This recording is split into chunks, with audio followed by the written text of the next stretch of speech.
Internet às vezes pergunta onde eu viajo, quem que é o urso que você tanto fala? Aqui, o urso é esse aqui, ó, para vocês da internet. Pastor Danilo, pastor aqui da Aliança do Calvário, é o bendito urso. Amém? Romanos capítulo 3, verso 23, diz assim, Romanos 3, 23. Pois todos pecaram e carecem da glória de Deus, ou destituídos da glória de Deus estão, sendo justificados gratuitamente por sua graça, mediante a redenção que há em Cristo Jesus, a quem Deus propôs no seu sangue, como propiciação mediante a fé, para manifestar a sua justiça, por ter Deus, na sua tolerância, deixado impunes os pecados anteriormente cometidos, tendo em vista a manifestação da sua justiça no tempo presente, para Ele mesmo ser justo e justificador daquele que tem fé em Jesus. Onde, pois, a jactância foi de toda excluída? Por que lei? Das obras? Não, pelo contrário, pela lei da fé. Até aí, deixa aberto aí, vamos fechar os olhos, vamos orar.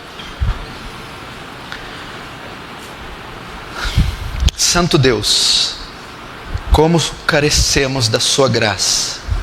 Senhor, este é um culto público, um culto santo, feito a um Deus santo, dirigido pelo Espírito Santo, mediado pelo seu Filho que é santo. A única coisa que eu te peço, demonstra seu poder, toma as rédeas desse culto, toma corações e mentes cativos à tua palavra, que haja temor e tremor diante do seu santo nome. Somos criaturas indignas, imerecedoras de tamanha glória, e de nos atrever, dirigir a ti o rosto e nossas palavras, mas baseado nas beneficências e na aliança de Davi, baseado nas suas muitas misericórdias, eu vou a ti, na incondicionalidade do seu amor, e rogo por mim e por essas criaturas que pelo sangue do seu Filho foram feitos seus filhos. Fala conosco, ensina-nos, receba glória para si, faz teu reino avançar e nos conforma à imagem do seu Filho, em nome de Jesus, amém. Eu abri nesse texto porque à luz desse texto eu quero mais uma vez relembrar vocês, reafirmar vocês da grandiosa e a maior mensagem da Escritura. Nós estamos fazendo aqui, você sabe, uma série do evangelismo e do evangelho, e se fosse por mim, eu pregaria só sobre esse tema todos os domingos, todos os cultos, todos os dias até eu morrer, até Jesus voltar. Mas é evidentemente que a igreja necessita de abordar outros temas, mas eu particularmente sou apaixonado por esse tema, a mensagem do glorioso evangelho de Cristo, a grande mensagem da Escritura, o grande tema da Escritura, o tema central da Escritura. Se você é um cristão, se você se diz crente, mas não domina essa mensagem, tem algo errado com você.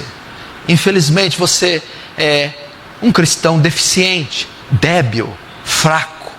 Você pode dominar qualquer outra doutrina, qualquer outros textos da Escritura.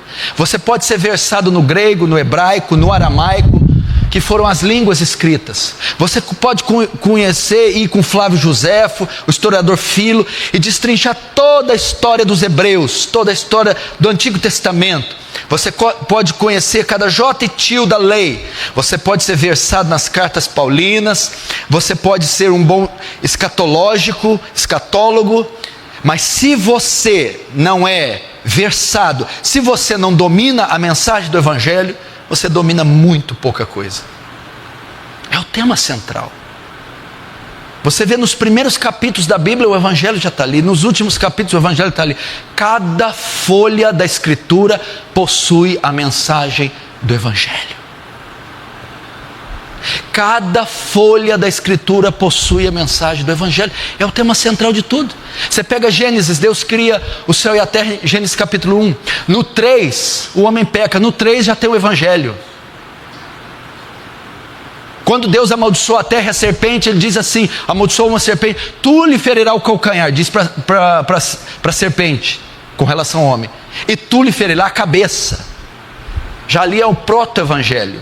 Já está falando que esse ferirá a criação, ou que esse morrerá na cruz, mas ele na cruz esmagará a cabeça da serpente. Já fala do evangelho.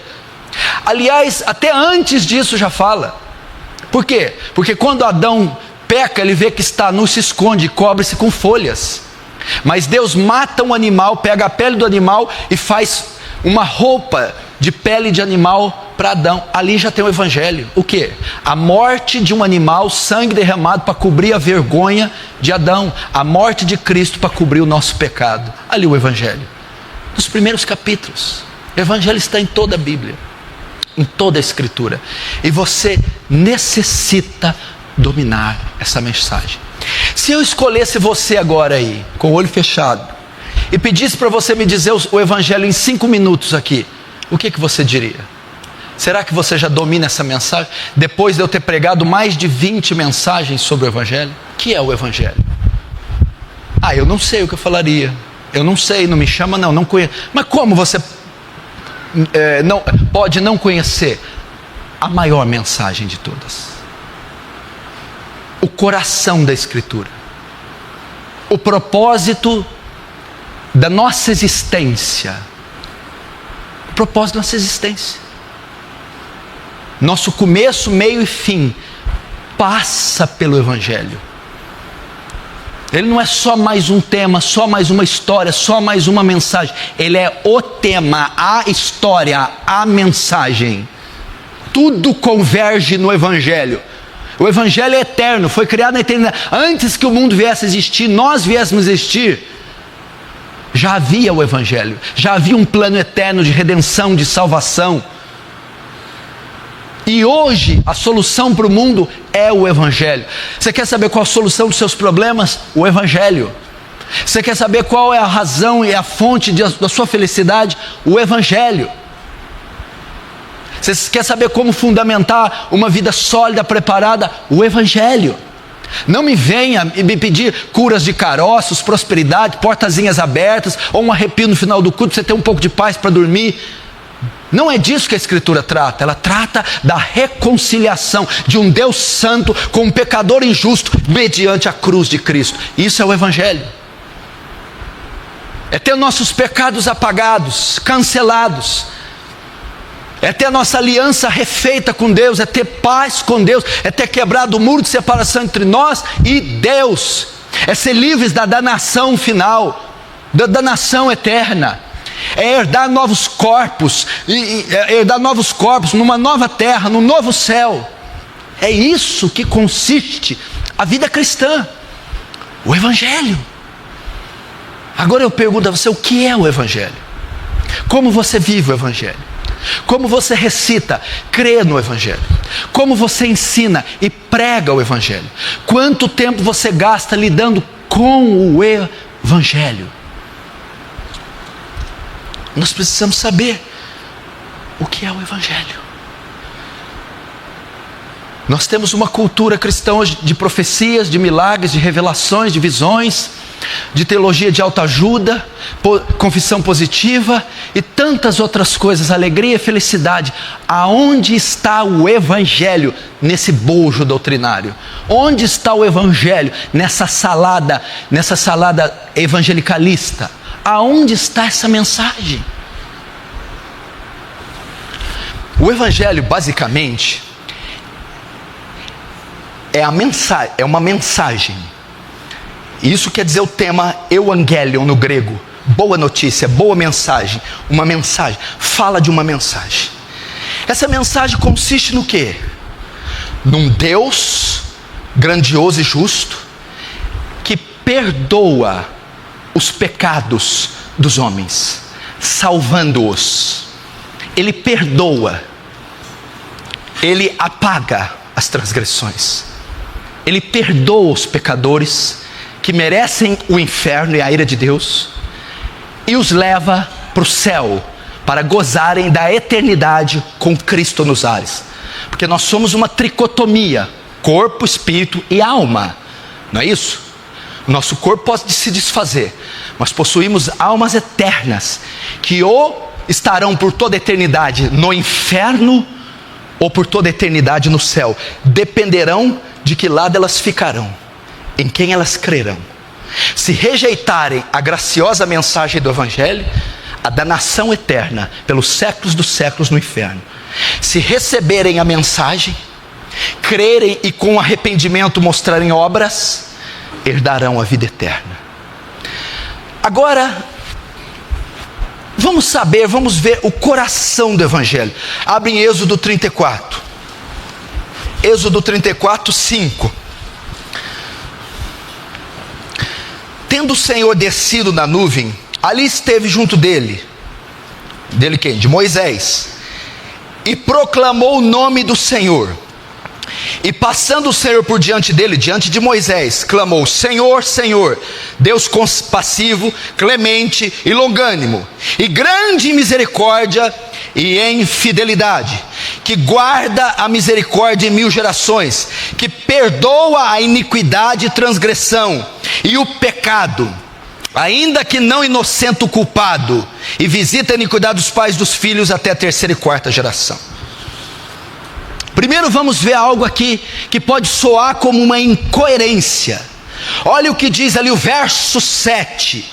Que guarda a misericórdia de gerações, que perdoa a iniquidade, a transgressão e o pecado.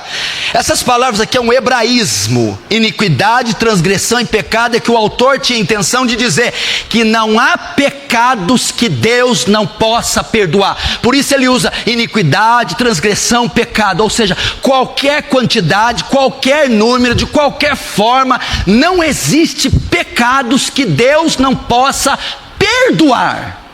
Mas no versículo seguinte há uma contradição na frase seguinte: ainda que não inocenta o culpado. Como que isso pode acontecer? Como que pode Deus perdoar e ao mesmo tempo não inocentar o culpado? Porque veja só, o pecador, ele é culpado merecidamente.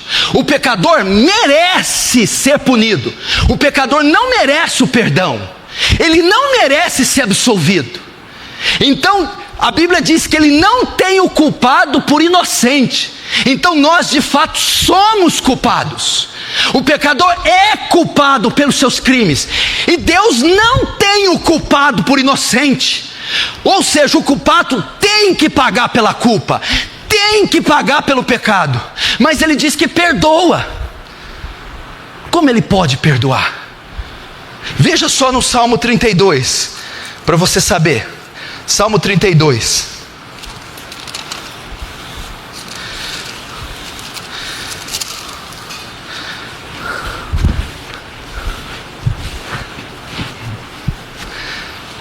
Salmo 32, verso 1. Bem-aventurado aquele cuja iniquidade é perdoada e cujo pecado é coberto. Bem-aventurado o homem que o Senhor não atribui iniquidade. Você viu? Bem-aventurado é o homem que o Senhor, cujo pecado é coberto. Não parece aqui a imagem de um juiz injusto, desonesto? Como que ele pode cobrir pecados? Como que ele pode acobertar pecadores? Como ele pode fazer isso? Porque ele mesmo não tem o inocente, ele não tem o culpado por inocente. Como é que ele pode fazer vista grossa ao pecado? Ele não pode fazer isso. Isso é uma incoerência. Bem-aventurado aquele a quem Deus não atribui pecado. Mas como ele pode não atribuir se nós de fato somos pecadores? Não tem ninguém inocente aqui. Alguém é inocente? Alguém aqui é inocente? Ninguém aqui é inocente. Quem aqui não é culpado pelo que faz? Todos aqui são culpados. Todo pecador é culpado. Todo pecador merece pagar pelo seu pecado, merece a condenação. Como que Deus pode simplesmente cobri-los? Como que eu posso pegar o assassino de 15 bebês e acobertá-los, sendo eu um juiz? Isso não é justiça. A justiça deveria ser eu condenar o assassino de 15 crianças, eu expô-lo publicamente, eu dar uma sentença e condená-lo num julgamento rigoroso à prisão perpétua ou à cadeira elétrica. Mas Deus não, Ele encobre o pecado do assassino, da prostituta, do bêbado, do mentiroso. Ele cobre. Ele não atribui. Ah, foi eu que matei, senhor juiz. Tudo bem, eu não vou atribuir essa morte não. Pode ir, está solto. É no mínimo estranho isso, não é? Agora abre em outro livro. É um pouco mais difícil, mas você acha? Vai pegando os salmos e indo, que é Miqueias. Pega Isaías, Jeremias, Lamentação, Ezequiel, Daniel, e você vai chegar Oséias, Joel, Amós, depois você vai chegar em Obadias, Jonas, Miqueias. Você estudar o livro de Miqueias, é uma benção. Miqueias.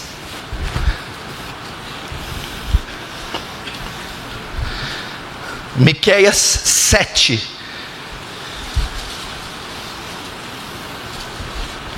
Verso 18. Miqueias 7, 18. Quem, ó Deus, é semelhante a ti, que perdoas a iniquidade e te esqueces da transgressão do restante da tua herança? O Senhor não retém a sua ira para sempre, porque tem prazer na misericórdia. Tornará a ter compaixão de nós, e pisará aos pés as nossas iniquidades, e lançará todos os nossos pecados nas profundezas do mar. Como que Deus pode fazer isso? Como que Ele pode perdoar a iniquidade, esquecer a nossa transgressão? Como Ele pode pisar nas nossas iniquidades, embolá-las e lançá-las no mar? Como Ele pode fazer isso sem deixar de ser justo? Não é justo fazer isso. Ele não pode simplesmente abrir as portas do inferno e falar: sai, seus pecadores, assassinos, prostitutas, loucos, blasfemos. Se Ele fizer isso, Ele perde, Ele fere um dos seus mais excelentes atributos, a sua justiça. A justiça de Deus ordena que Ele pague cada um segundo é devido. Ou seja, como Ele deve pagar pelo pecador? Como é devido ao pecador? Receber punição, condenação. E aqui está dizendo que Ele pega e lança no mar do esquecimento.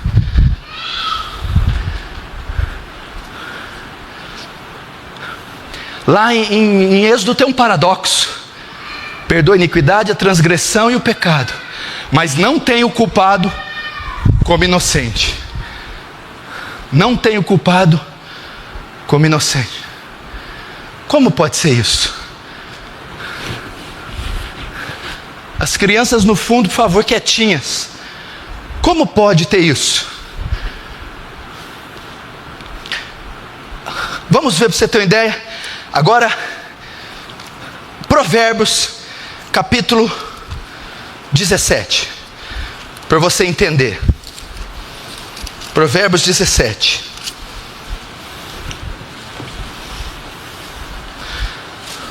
Eu estou falando isso para você entender o coração do Evangelho. Provérbios 17.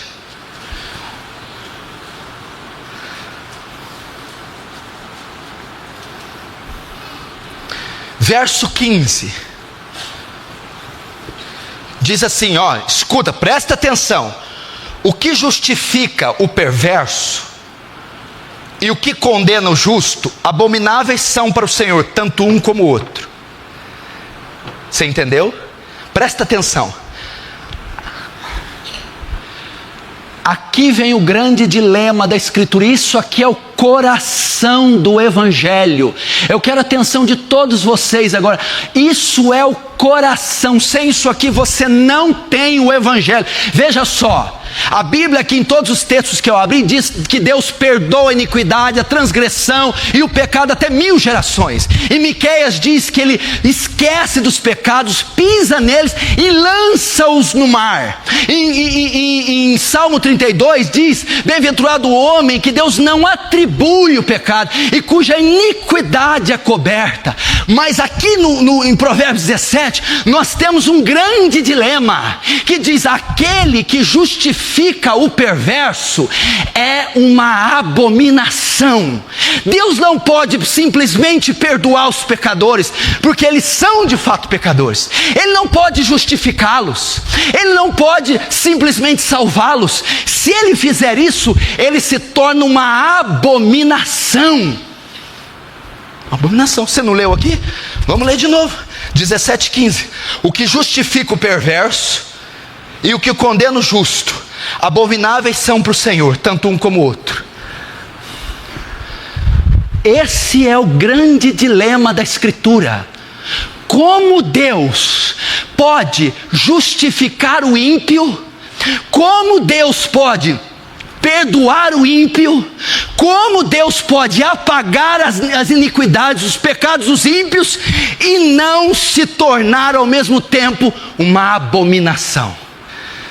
Talvez você não entenda isso, porque você não entende que a imagem aqui do que eu estou falando é de um tribunal.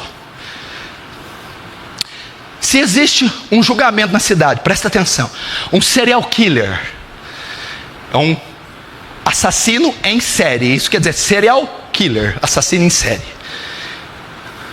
Ele mata 15 crianças em Franca, a sangue frio, esquartejadas, esfaqueadas. Ele vai na casa de uma pessoa para matar a 16ª, e ele é pego pela polícia com a criança nas mãos, e ele é preso.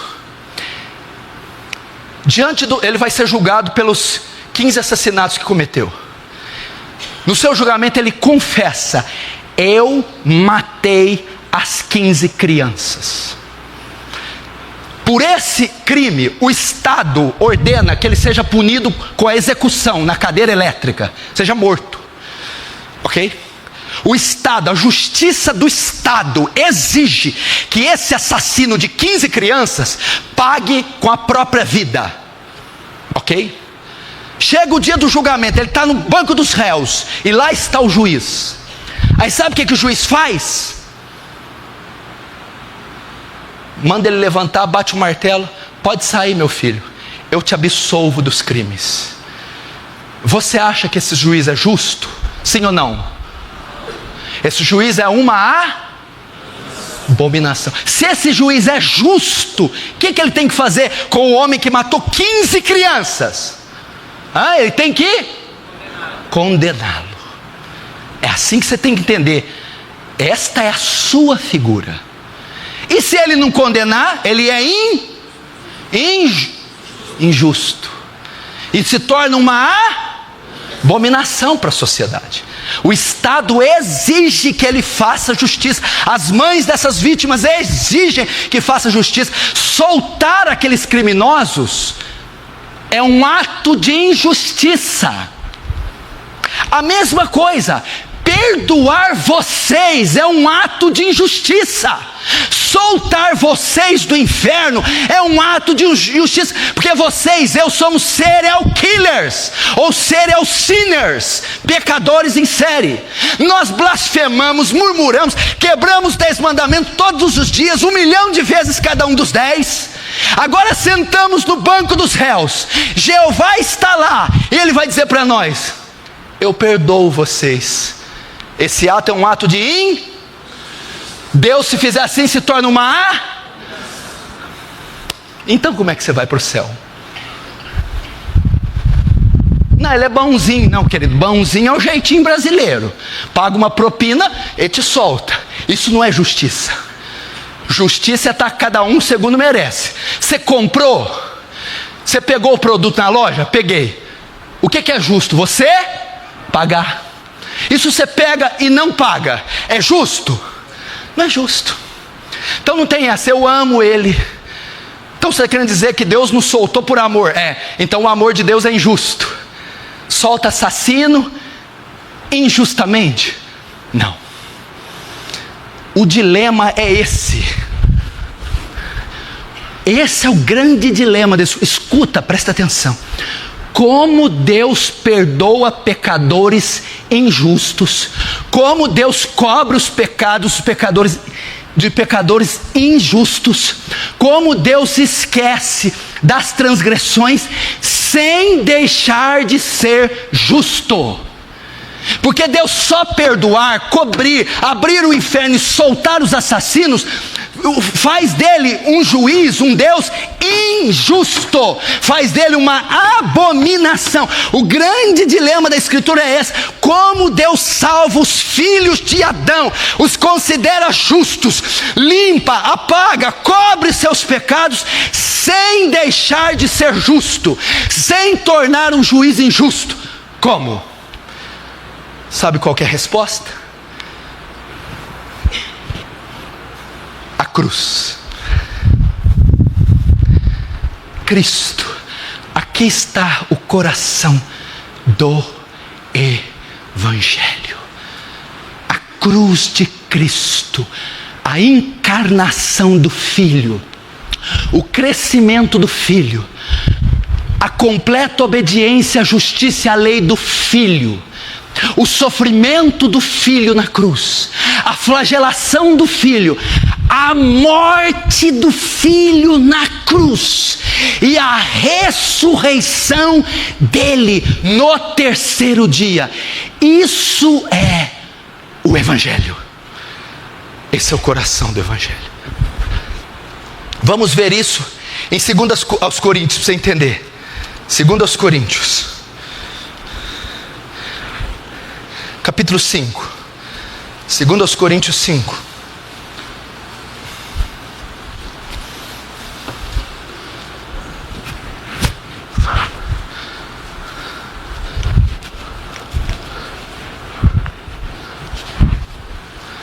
Segundo aos Coríntios 5, vamos lá, verso 15, verso 21, 2 Coríntios 5, 21, olha lá, você vai saber como Deus nos perdoa. Aquele que não conheceu o pecado, de quem Paulo está falando aqui? Aquele que não conheceu o pecado, ele o fez pecado por nós, para que nele fôssemos feitos a justiça de Deus. A resposta para esse dilema é essa: como Deus pode perdoar, justificar, salvar pecadores sem deixar de ser justo, sem se tornar um juiz injusto e ser uma abominação? É enviando o seu Filho como um sacrifício substitutivo, propiciatório, em nosso lugar na cruz. E o texto diz: aquele que não conheceu o pecado. O que está dizendo? O santo Jesus, o imaculado Jesus, o puro Jesus, o divino Jesus, sem nenhum pecado, naquela cruz, por nós se fez pecado. O que é isso? Para Deus salvar o pecador, os pecados dos pecadores tinham que ser punidos. Os pecados dos pecadores, a justiça requeria punição. A justiça pelos pecados dos homens tinha que ser satisfeita. Os pecados tinham que ser punidos. O que Cristo faz? Assume nossos pecados, trazendo de volta para o tribunal, assume nossos crimes, os homicídios, os assassinatos, a cobiça, a mentira, a inveja. Ele se faz pecado, não que ele tenha cometido, isso é uma blasfêmia, Jesus nunca pecou, mas ele assume no seu corpo, na sua humanidade, ele carrega sobre ele as culpas, as iniquidades, as transgressões dos homens. É isso que ele faz.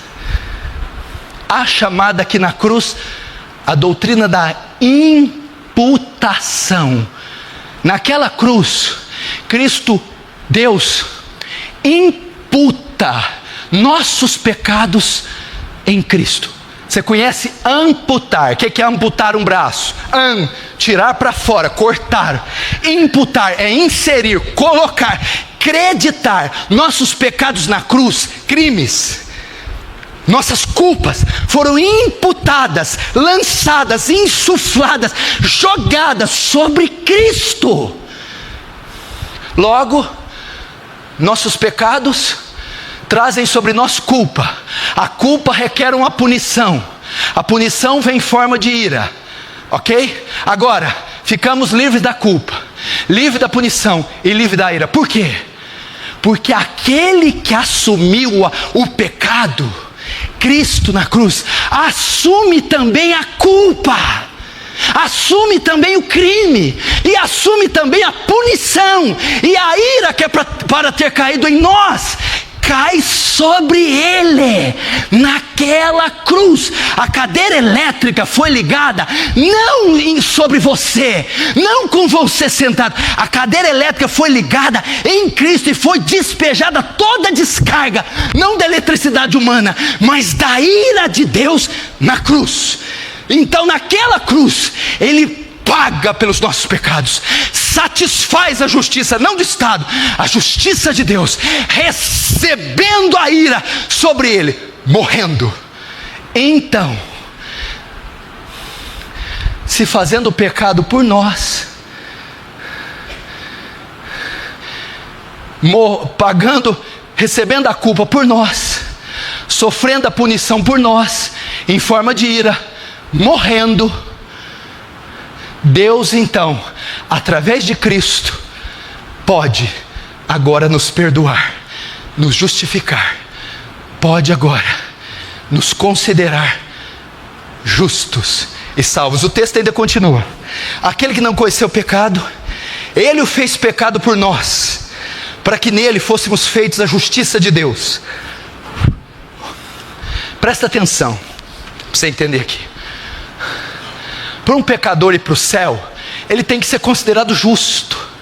Mas como você pode ser considerado? Você não é justo. A questão não é que você quebrou a lei uma vez, a questão é que você não faz outra coisa além de quebrar a lei. Você não faz outra coisa. Então você é injusto. Para ir para o céu, você tem que se tornar justo. Como?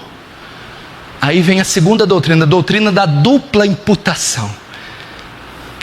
Se só os seus pecados fossem atribuídos em Cristo, você estaria livre da culpa do pecado. Então você não poderia ir mais para o inferno. A culpa foi lançada sobre ele. Mas também você não poderia entrar no céu, porque não há mérito nenhum em você para ir para lá.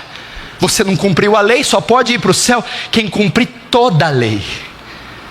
E você já cumpriu toda a lei? Quem já cumpriu toda a lei?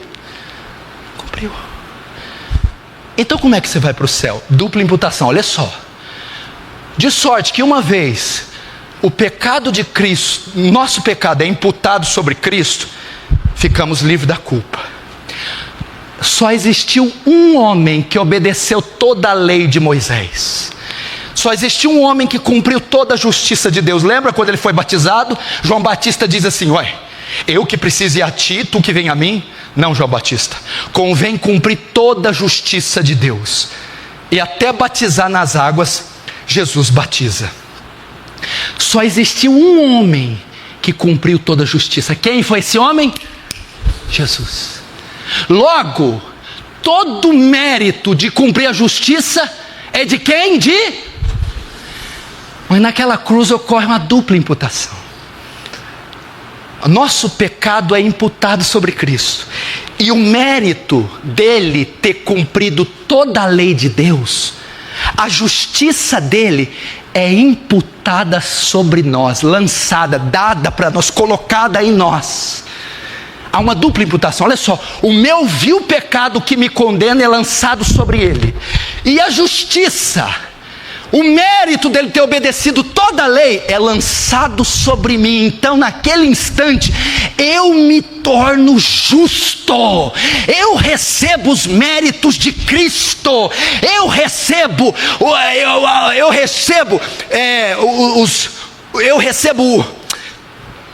eu recebo pagamento pela lei que Ele cumpriu e não eu.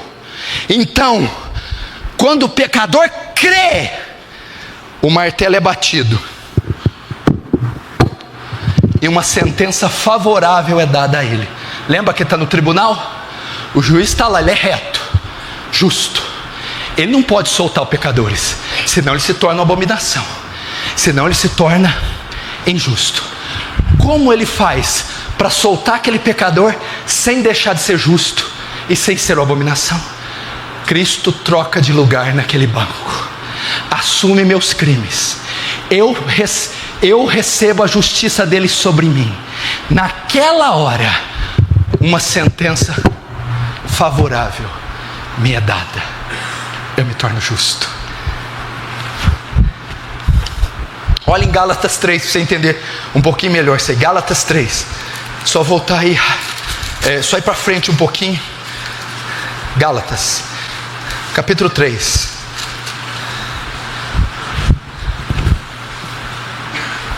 É mais forte ainda.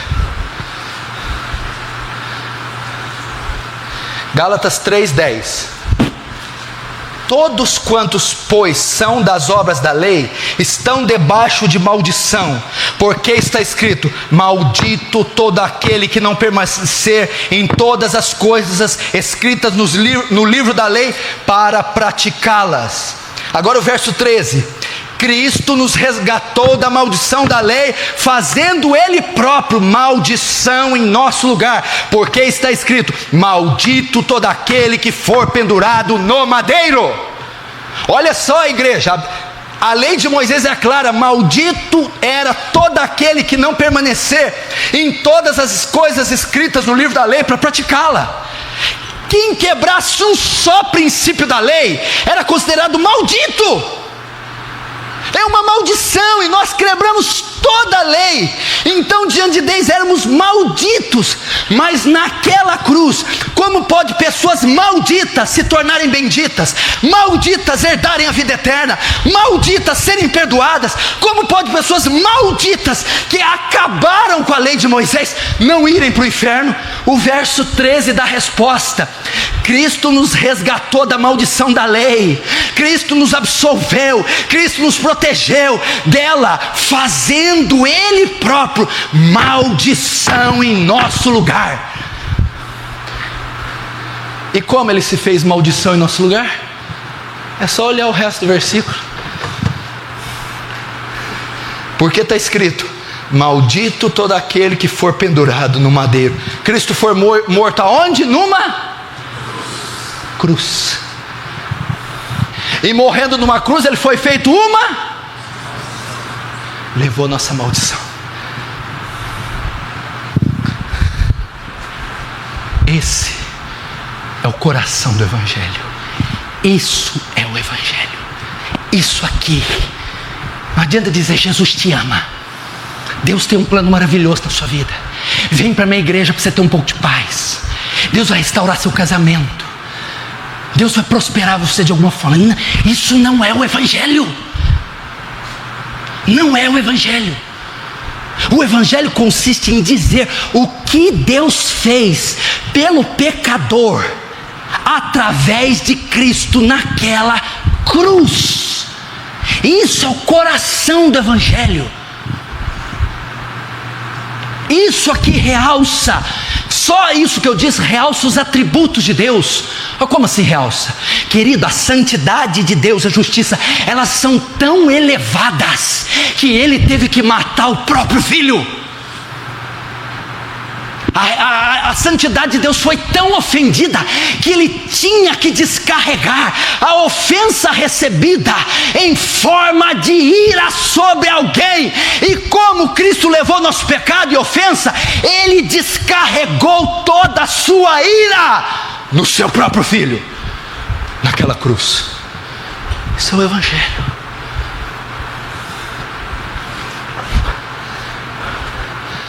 A justiça de Deus não pode tolerar pecados, não pode inocentar o culpado. A justiça de Deus é tão elevada, presta atenção. Imagine que a justiça de Deus vai olhar para a terra e ela vai mirar o pecado, e onde ela mirar, ela descarrega a ira. Ela tem que satisfazer, ser satisfeita. Deus está lá em cima, a justiça. Quando Ele olha para a terra, Ele vê nossos pecados todos em Cristo. Então Ele satisfaz a justiça dEle, descarregando a ira de Deus, a própria ira, no seu Filho, condenando, executando, matando. Você aprende os atributos de Deus, você aprende sobre a justiça, quão elevada ela é. Billy Graham diz que a santidade de Deus é tão séria, que nem o próprio Filho Ele poupou, matou. Você aprende também o amor. Nessa passagem, você vê o plano mirabolante de Deus. Como que eu salvo essa raça de salteadores? Como eu salvo essa raça, descendentes de Adão, irmãos de Caim? Como eu faço isso? Matando o meu filho. E você vem falar para mim que você quer um carro? Você vem falar para mim que você precisa de tirar uma pintazinha? Você vem dizer para mim que está esperando financiamento? Olha a riqueza da glória que eu estou te dizendo. Você vem dizer para mim que quer um carro? Padeça você com seu carro. Não foi isso que a cruz veio fazer. Olha o amor de Deus se fazendo homem, sofrendo, assumindo culpa de assassinos e pagando por um pecado que Ele não cometeu, para que você fosse salvo, justo, herdasse a vida eterna.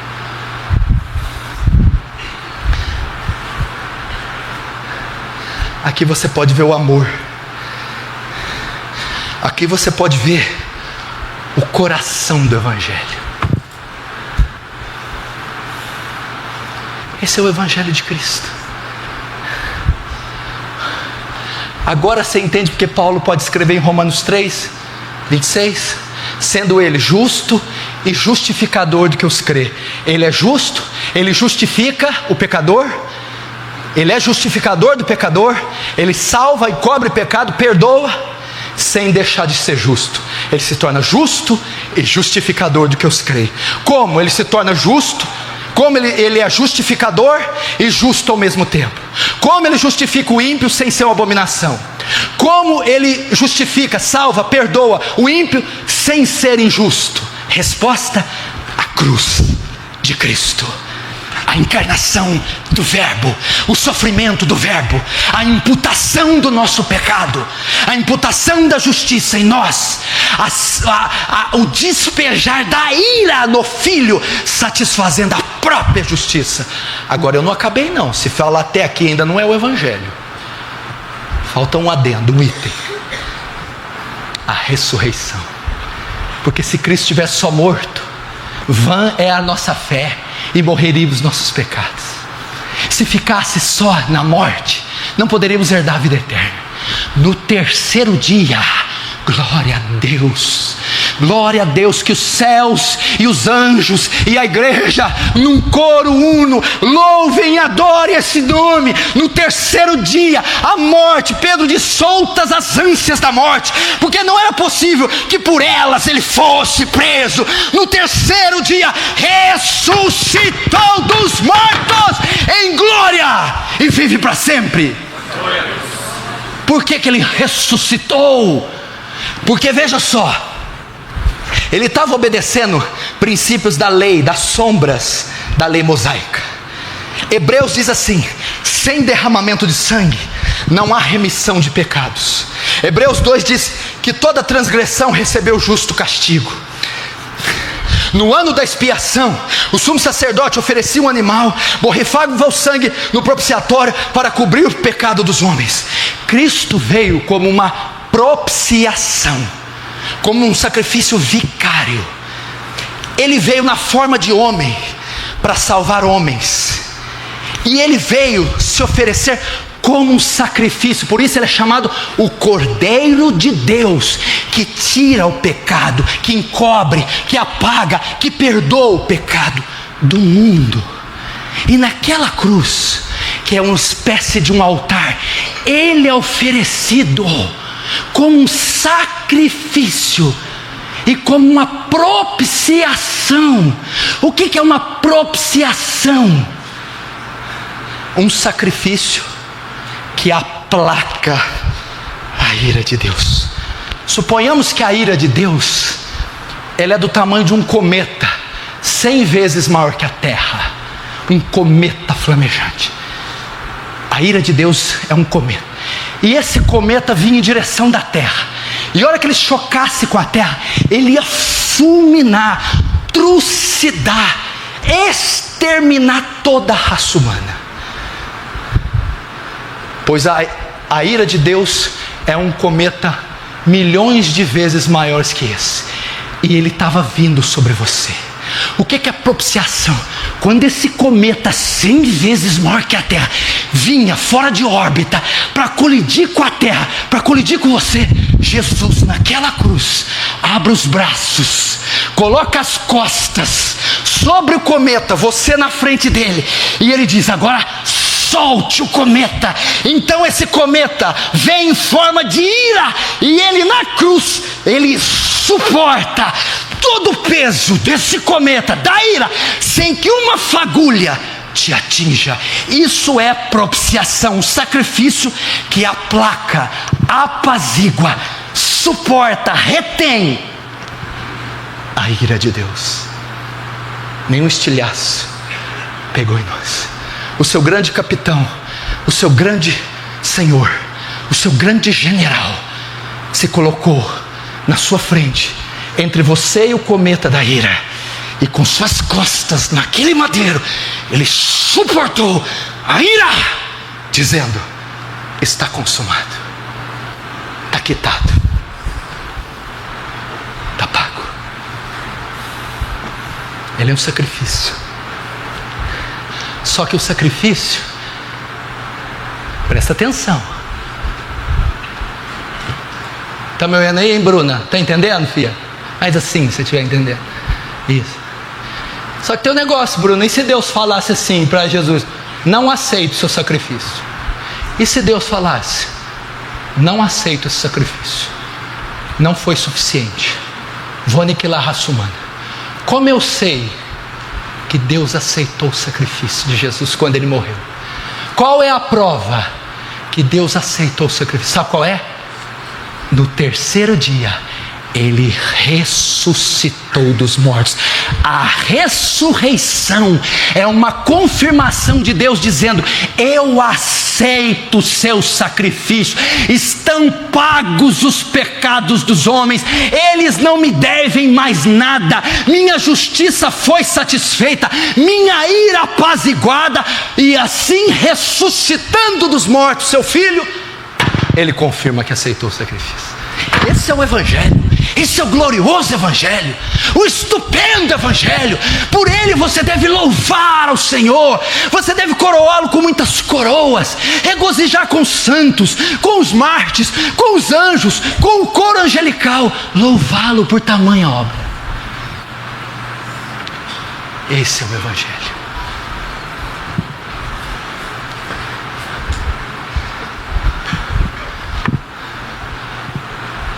Se você não sabia isso que eu falei até hoje, então você não conhecia nada do Evangelho. Porque você fala: não, eu conhecia o Evangelho sim. Como que você pregava? Olha, Jesus morreu por você na cruz para te salvar. E se o pecador fala assim: e por que ele teve que morrer na cruz? Por quê? Por quê? Porque ele tinha que morrer. Não, eu quero saber por quê. Por que ele ressuscitou? O que aconteceu naquela cruz? O que foi feito lá? Por que Jesus? Por que ele era homem? Por que ele ressuscitou? Por que foi sangue? Por que foi cruz? Por que foi madeiro? Não sei. Então você não sabe o Evangelho. Esse é o coração do Evangelho. como Deus justifica, salva, perdoa pecadores, sem se tornar um Deus injusto, sem ser uma abominação. Ele não pode simplesmente abrir o inferno e dizer: saiam pecadores. Se ele fizer isso, ele se tornará a maior abominação da história, o ser mais injusto que já existiu. Ele não pode fazer isso. Agora, como ele faz? A resposta é a cruz de Cristo, a encarnação, morte, sepultamento e ressurreição do Filho de Deus.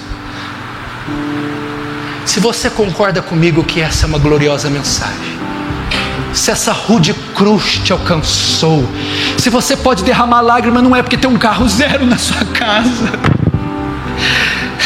não é porque você tem uma TV de LED, de LCD, não é porque você conseguiu emagrecer ou uma namorada bonita, mas se você pode se regozijar por tamanha graça demonstrada, tamanho amor, se você pode cantar como os santos do passado: rude cruz se erigiu nela um dia, se você pode dizer: foi na cruz, onde um dia eu vi meus pecados castigados em Jesus. Se você pode cantar a cruz, se você pode bater no peito: miserável, imerecedor, pecador, mas salvo pela graça de Deus. Se você pode cantar Amazing Grace, how sweet the song, graça maravilhosa, como é doce o seu som, que salvou um miserável pecador. Essa é a história das histórias, o tema dos temas, a mensagem das mensagens. Essa é a nossa vida, o glorioso Cristo. E daqui um dia, esse esquadrão que está sentado comigo será tomado aqui em glória e apresentará diante dele com suas fardas angelicais, as suas fardas celestes, as suas fardas alvas como a neve, batendo continência em fila para o capitão da salvação. Os portões serão abertos e você será convidado por ele mesmo: vinde, rebanho, vinde, benditos do meu Pai, entrai na salvação, gozai da eternidade para sempre. Você verá isso. Oh, glória a Deus. Feche os seus olhos, curva a sua cabeça. Glória a Deus, glória a Deus. Agradeça, glória a Deus. Agradeça por essa cruz maravilhosa, por essa cruz bendita.